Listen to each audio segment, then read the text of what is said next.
The doorbell rang at 11:30 a.m.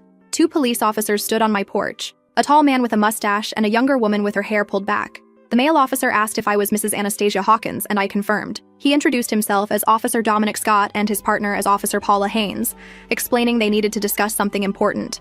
Inside the living room, they declined my offer of coffee and got straight to the point. They were here about my husband, Marcus. I told them everything was fine, explaining he had just left for work that morning. Officer Paula exchanged glances with her partner before explaining the issue. They'd received a missing person report for Marcus filed by his mother, Cecilia.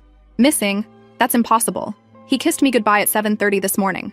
Officer Dominic opened his notepad and explained that according to Cecilia Hawkins, she hadn't heard from her son in 4 days. When she called his workplace yesterday, she was told he hadn't been there all week. That can't be right. Marcus goes to work every day at Meyer & Associates. He's been working on a big project. Paula countered that they had already checked with Meyer & Associates, who confirmed Marcus hadn't been to the office since last Thursday. I tried calling Marcus immediately, but it went straight to voicemail. I explained to the officers that there must be some mistake. Marcus had been leaving for work and returning home on his normal schedule, even talking about his workday during dinner. When Dominic asked about the previous day specifically, I described how Marcus came home at 6:15. We ate lasagna, and he mentioned a client meeting running long. Paula asked when I last spoke with my mother-in-law. I told her about Sunday when we were supposed to have dinner at her house, but Marcus said she canceled due to not feeling well. Paula informed me that according to Cecilia, that dinner was never scheduled, which left me confused. The officers asked to look around, and I showed them our bedroom, including Marcus's toothbrush and clothes. When Paula asked about his passport, I opened the desk drawer where we kept important documents. The passport and birth certificate were both missing, though I explained they had been there just last week when I paid the bills. After a radio call, Dominic told me another officer had spoken with our neighbor Christian Rogers, who had seen Marcus loading bags into his car last Thursday afternoon. When I protested that was impossible because he was at work, Dominic insisted the neighbor was certain about seeing him at 1 p.m. on Thursday. I called Marcus's office and asked for his assistant, Kimberly. She sounded surprised to hear from me and revealed Marcus hadn't been in since requesting personal leave the previous Wednesday for a family emergency. Officer Dominic began suggesting they needed to check financial records, carefully approaching what he was implying. You think he left me? That's ridiculous. We've been married for 6 years. Everything's fine between us. I checked our joint bank account on my phone and saw the balance was only $843. Last week, it had over $32,000, our savings for a house down payment. I showed them a transaction from Thursday. $31,500 transferred to an unknown account. There must be a mistake, I whispered. Our credit card statements showed purchases at a luggage store, Men's Warehouse, and a rideshare to the airport in the days before he disappeared. Dominic asked if Marcus had family in other states or friends abroad. I mentioned his college roommate in Costa Rica, whom Marcus had visited last year. Paula noted they would need that contact information. After the officers left, my friend Kimberly rushed over. She gently asked if Marcus had said anything unusual lately. I told her he had mentioned a promotion coming up and that we'd soon be able to afford the house in Oak Ridge. Anna, Marcus was laid off from Meyer 3 months ago. Everyone knew. We thought you did too. That night, I searched our closet thoroughly and found a prepaid phone hidden in an old suitcase. It was password protected, so I had to take it to specialists to get it unlocked. The call history showed dozens of calls to and from the same number. The most recent text read, "Flight confirmed. Meet you there tomorrow."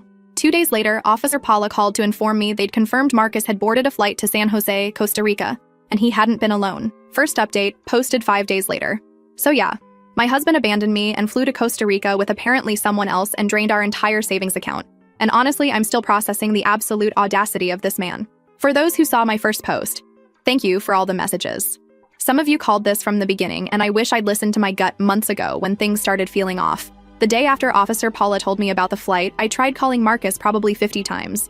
Every single call went to voicemail. I left messages that started out confused and hurt, then got progressively angrier. By message number 30, I was screaming into the phone about what a coward he was for not even having the balls to tell me to my face. Nothing. Radio silence. Then his mother Cecilia called me. She wanted to know if the police had found Marcus yet, and I told her they had. He was in Costa Rica living his best life, apparently. She acted all shocked and upset, asking if I was sure, if maybe there was some mistake. I asked her point blank why she filed that missing person report when she knew something was wrong, and she got all defensive saying she was just worried about her son. I told her worried mothers don't wait 4 days to report their adult sons missing when they talk to them regularly. She went quiet for a second, then admitted Marcus had called her last Wednesday night and told her he was leaving me, but made her promise not to say anything. He told her I'd been difficult lately, and he needed space to think things through, and he'd call her once he got settled. I lost it. I told her she sat there and watched the police come to my house, watched me discover my husband had stolen everything we had, and she knew the whole time. She started crying, saying Marcus told her it was complicated, that there were issues in our marriage she didn't know about, and she didn't want to get involved. I asked her what issues exactly, because our marriage was fine, until I found out he'd been unemployed and lying to me for 3 months. That shut her up real fast. She didn't know about the job. Marcus told her he got a promotion and was taking a sabbatical to celebrate. She actually believed he earned that money somehow. We met at a Panera near her house 2 days later because she insisted we needed to talk in person. She looked terrible. Hadn't slept, mascara smudged, the whole thing. She kept saying she didn't know Marcus would do this, that he'd always been such a good boy, that something must have happened to change him. I laid it out for her. Marcus was laid off in July. For 3 solid months, he got up every morning, put on a suit, and pretended to go to work. He came home at normal times. He talked about projects and meetings and clients that didn't exist. He stole our entire savings, money I'd been putting away since before we even got married, and used it to fund whatever life he's building in Costa Rica, with whoever he took with him. Cecilia kept insisting there had to be an explanation. Maybe he was depressed. Maybe he had a breakdown. I told her depressed people don't book flights and buy new luggage and carefully plan their escape over multiple days. This was calculated. Then she hit me with something that made my blood boil even more. She said Marcus had called her yesterday morning from Costa Rica. He told her he was safe, that he was sorry for worrying her, and that he'd explain everything soon. When she asked about me, he said I'd be fine and that we'd grown apart. Grown apart. This man kissed me goodbye every morning, told me he loved me, made plans for our future house in Oak Ridge, and apparently we'd grown apart, and I just didn't notice. I asked Cecilia for the number he called from. She said it was blocked. Of course it was. The bank situation is a whole nightmare. I went to our bank branch on Friday and met with this manager named Adam, who looked about 12 years old and kept apologizing like it was his fault. He pulled up all our account activity and showed me everything.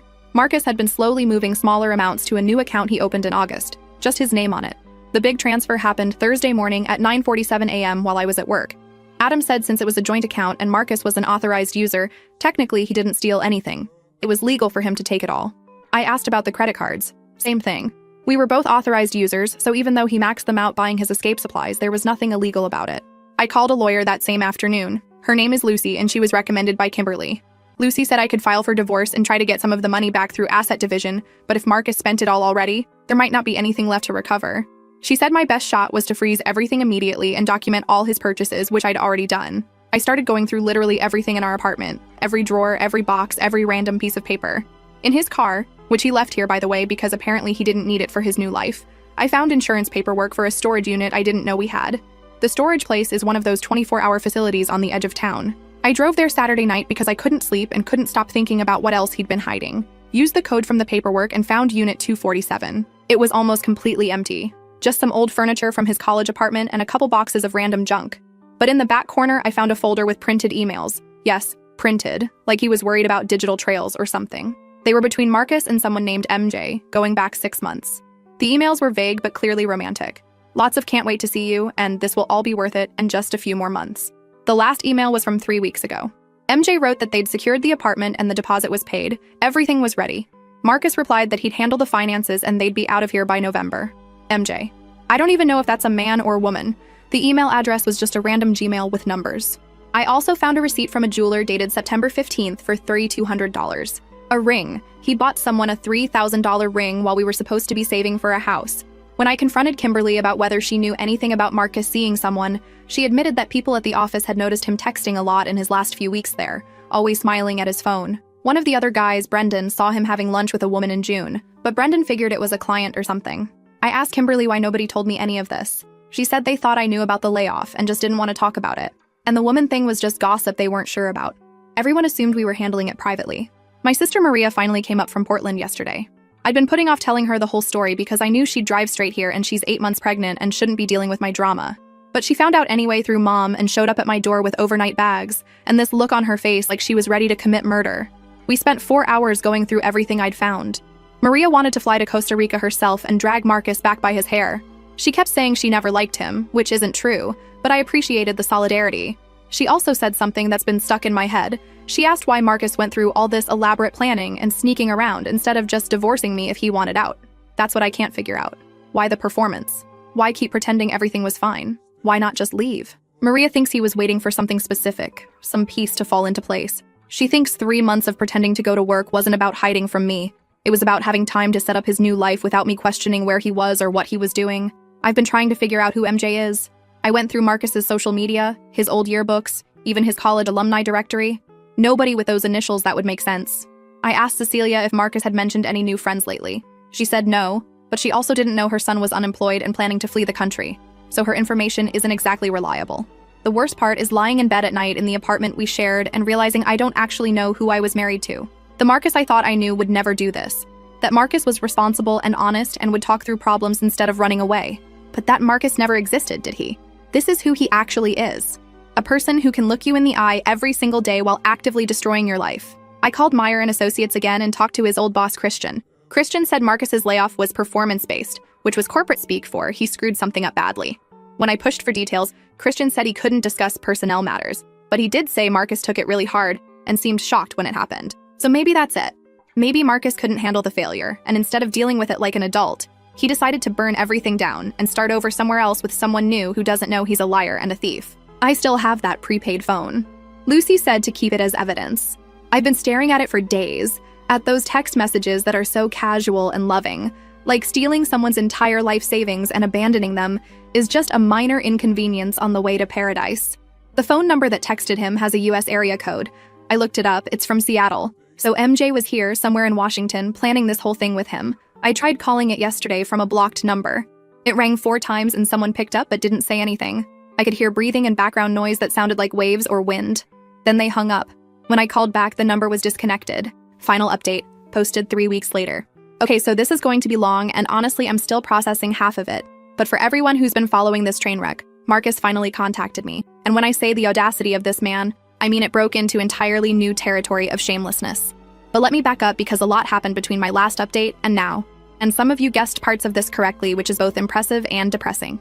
2 days after my last post, Lucy called to tell me she'd filed the divorce papers, and we needed to serve Marcus. Problem was, we had no actual address for him in Costa Rica, just knew he was there somewhere. She said we could serve him through publication if he stayed missing long enough, but that would take months.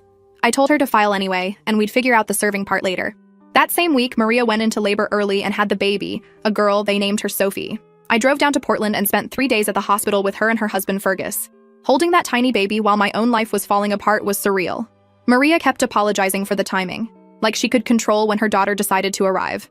And I kept telling her this was exactly the distraction I needed. While I was in Portland, Cecilia called me 6 times. I finally answered on the 7th call because Maria said I needed to deal with her eventually. Cecilia wanted to meet again, said she had information about Marcus that I needed to hear. I told her unless that information included his exact address in Costa Rica and a pile of my money, I wasn't interested. She said Marcus had called her again and admitted some things. She wouldn't tell me over the phone, insisted it had to be in person. Against my better judgment, I agreed to meet her at this diner near my apartment when I got back to Seattle. The diner meeting was uncomfortable as hell. Cecilia looked worse than last time, and she'd brought this whole folder of papers like she was presenting evidence at trial. She told me Marcus called her crying 2 nights before, saying he'd made a huge mistake and didn't know how to fix it. I asked her what exactly the mistake was, stealing my money, lying for months, or abandoning his marriage, because from where I sat, he'd made several. She said Marcus admitted he'd been seeing someone he met online. When he lost his job, he spiraled and convinced himself his entire life here was a failure, and this other person represented a fresh start. The person's name is Madison Jimenez, a woman, which honestly I'd figured out already, but hearing it confirmed still felt like a punch. Cecilia said Madison lives in Seattle, and they met through some online gaming community Marcus had joined last year. I didn't even know Marcus played online games. I asked Cecilia why she was telling me this now, and she got all defensive, saying she thought I deserved to know the truth. I told her the truth would have been helpful 3 weeks ago when the police were at my door. She started crying, saying Marcus was her son, and she didn't know what to do. She was caught between us. I told her there was no between us anymore. Marcus made his choice when he drained our bank account and flew to another country. She could be on his side if she wanted, but I was done pretending we were all going to work this out like one big happy family. Then she hit me with something that actually made me pause. She said Marcus wanted to talk to me, that he'd asked her to set up a phone call. He apparently didn't want to contact me directly because he was afraid I'd, and I quote, react badly. I lost it right there in the diner. I told Cecilia that Marcus stole everything I had, made me look like an idiot, and abandoned me without a word, and he was worried about me reacting badly. She tried to calm me down, but I was so far past calm. I told her to give Marcus my number. Oh wait, he already had my number. He'd just been too much of a coward to use it. I left the diner, got in my car, and sat there shaking for 20 minutes. Then I called Lucy and told her about the Madison Jimenez name. She said she'd look into it for the asset division case. Marcus called me 4 days later. Unknown number, which I almost didn't answer, but something made me pick up. His voice sounded exactly the same, and that somehow made it worse. He started with how sorry he was, how he never meant for things to happen this way. I cut him off and asked him which things exactly, the cheating, the stealing, or the abandoning. He got quiet, then said it was all more complicated than I understood. I told him to uncomplicate it for me then. Right now. He started rambling about how losing his job destroyed him, how he felt like such a failure, how he couldn't face me every day knowing he'd let me down. He said Madison understood what he was going through because she'd gone through something similar, and talking to her made him feel like himself again. Over time, they developed feelings. And when she suggested they start over together somewhere new, it felt like the only way out. I asked him why he didn't just tell me any of this. Why the months of lying, the elaborate charade, the theft? He said he tried to tell me so many times but chickened out because he knew it would hurt me. And the longer it went on, the harder it got. He said he took the money because he figured we'd split it in the divorce anyway, and he needed it to start his new life. That's when I completely snapped. I told him that money wasn't ours anymore. It was mine, my savings from before we even got married. Money I'd earned and saved while he was apparently playing video games with his girlfriend. He tried to argue that joint account meant joint money, and I screamed at him that joint meant we decided together, not that he got to steal it while I was at work. He said he'd pay me back eventually, once he got settled and found work in Costa Rica. I asked him how long eventually was supposed to take, and he admitted he didn't know, maybe a year or two. I told him I wanted every penny back now, and he said he didn't have it anymore. Most of it went to the apartment deposit, new furniture, Madison's credit card debt that they'd paid off so she could come with him, Madison's credit card debt. He used my money to pay off his girlfriend's debts. I asked him how much of my money he had left. He said about $4,000. Out of $31,000, he had $4,000 left after 3 weeks. The conversation went on for almost an hour. He kept trying to justify everything, saying he'd been depressed and not thinking clearly, that he'd never meant to hurt me this badly. I asked about the ring I found the receipt for, and he admitted he'd bought Madison an engagement ring in September. They were planning to get married once our divorce was final. So he was engaged to someone else while still married to me, using money we'd saved for our house to buy her a ring. At one point, he tried to say we'd grown apart anyway over the past year, that I'd been distant and focused on work. I reminded him that I'd been working extra hours specifically to save more money for the house he kept saying he wanted. He went quiet again. I asked him point blank why he did it this way. Why not just file for divorce, split things properly, and leave? Why the performance? He finally admitted the truth. He didn't think he could get away with taking all the money in a normal divorce. He knew I'd fight him on it, that my lawyer would make sure everything was split fairly. This way, by the time I realized what happened, he'd be gone and the money would be spent. He gambled that I wouldn't be able to get it back from Costa Rica. Hearing him actually say it out loud, admit that he'd deliberately planned to screw me over, was somehow worse than discovering it on my own. This wasn't a spontaneous mistake or a moment of weakness. He'd calculated the best way to rob me and get away with it. I told him I'd filed for divorce and he'd be hearing from my lawyer. He asked if there was any way we could settle this privately, keep the lawyers out of it. I asked him why I would do him any favors when he'd spent the last 4 months ruining my life. He said because we'd loved each other once, because we'd been happy, because I was a good person who'd want to do the right thing. The manipulation, like I was supposed to roll over and make things easy for him after everything he'd done. I told him the right thing would be him getting on a plane, coming back to Seattle, and facing the consequences of his actions like an adult. He said he couldn't do that. His life was in Costa Rica now with Madison. I asked if Madison knew he was still legally married, and he said yes, she knew everything and supported his decision to leave. I hung up on him. I couldn't listen to another word. Lucy was thrilled when I told her about the call. Apparently, him admitting to deliberately hiding assets and planning to keep them from me was exactly what she needed. She said it probably wouldn't get all my money back, but it strengthened our case significantly. She also found Madison Jimenez's social media through some legal databases she had access to. Madison is 29, and based on her Instagram, had been posting photos from Costa Rica for the past 2 weeks. Beach sunsets, tropical drinks, her and Marcus looking disgustingly happy together. In one photo from last week, you could see the ring on her finger. Seeing them together, seeing how happy they looked while I was here dealing with the wreckage of my life, made me physically sick. Maria said I should stop looking at the pictures, that I was torturing myself, but I couldn't. I needed to see it, needed to understand who this person was that my husband had chosen over me. Based on what I could piece together from Madison's old posts, she'd been going through a divorce of her own when she met Marcus. Her ex-husband was some guy who'd cheated on her, and she'd been pretty open online about how devastating it was. So she knew what betrayal felt like, and she still helped Marcus do the exact same thing to me. I found her ex-husband's profile too. He'd commented on some of her old posts. His name is Brendan, and curiosity got the better of me. I sent him a message explaining who I was and what had happened. I didn't expect a response, but I got one within an hour. Brendan and I ended up talking on the phone for 2 hours. His divorce from Madison had been finalized in March, right around when she apparently met Marcus. He said Madison had a pattern of jumping into new relationships fast, that she needed constant validation and attention. When their marriage fell apart, she'd immediately started dating someone new, and Brendan figured this Marcus guy was just the next in line. He also told me something interesting. Madison had terrible credit and a lot of debt from their marriage. She'd maxed out credit cards trying to start a business that failed, and in their divorce settlement, she'd taken on most of that debt. He said she was always looking for someone to rescue her financially. Suddenly, Marcus's story about paying off her credit card debt made a lot more sense. Madison hadn't just been his emotional support. She'd needed his money. My money. He told me Madison's parents had disowned her over the way she handled their divorce, and she'd been pretty isolated before meeting Marcus. The divorce is moving forward slowly. Lucy says it'll take months, maybe longer since Marcus is in another country. She's working on getting his wages garnished once he finds work, and trying to freeze any assets he might have through legal channels. It's complicated and frustrating and expensive. Cecilia called again last week. She said Marcus had asked her to tell me he was sorry, that he hoped someday I could forgive him. I told her I didn't want his apologies through intermediaries. If he was actually sorry, he could wire back my money and stop hiding in Costa Rica. She said he was trying to build a life there and couldn't just abandon everything. I also told Cecilia that she needed to decide whose side she was on, because I was tired of her playing messenger between us. Either she was going to support what her son did, or she was going to acknowledge that he destroyed my life and stole from me. She couldn't do both. She got upset and said I was being unfair, that she was trying to help everyone. I told her there was no helping everyone in this situation. Marcus made his choice, and she needed to make hers. She said she'd always love her son, no matter what he did. I told her that was fine, but don't expect me to keep talking to her then. We haven't spoken since. My apartment lease is up in 2 months and I'm not renewing. Too many memories here. Plus, I can't afford it on my own anyway. Maria offered to let me stay with them for a while, but I think I need my own space. I've been looking at smaller studios closer to my work. I keep going back through our relationship trying to figure out what was real and what was performance. Did he ever actually love me? Was our entire marriage just convenient until something better came along? Brendan says I'll drive myself crazy thinking like that. And he's probably right. He said he spent months doing the same thing with Madison before he realized it didn't matter. Whatever truth was there got buried under so many lies that it was impossible to excavate. I asked Brendan if he'd known Madison was seeing someone new. He said he'd suspected based on her social media activity but hadn't known who until I reached out.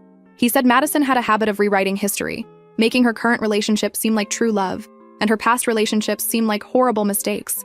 He warned me that she was probably painting Marcus as her savior right now, the man who rescued her from her terrible life. But here's what I keep coming back to. Marcus could have divorced me honorably. He could have been honest about losing his job, about falling for someone else, about wanting out of our marriage. It would have sucked and hurt and been awful, but it would have been real. Instead, he chose to lie and steal and manipulate, and that says everything about who he actually is. I don't want him back. I don't forgive him. I don't wish him well. I hope his life in Costa Rica falls apart spectacularly. I hope Madison runs through whatever money he has left and leaves him for someone else. I hope he ends up alone and broke and realizes way too late what he threw away. Lucy says we should have a settlement offer in the next month or 2. Marcus will probably try to negotiate paying me back in installments or some other garbage. Either way, it's not my problem anymore. Marcus is Madison's problem now, and God help her when she realizes who she actually ended up with.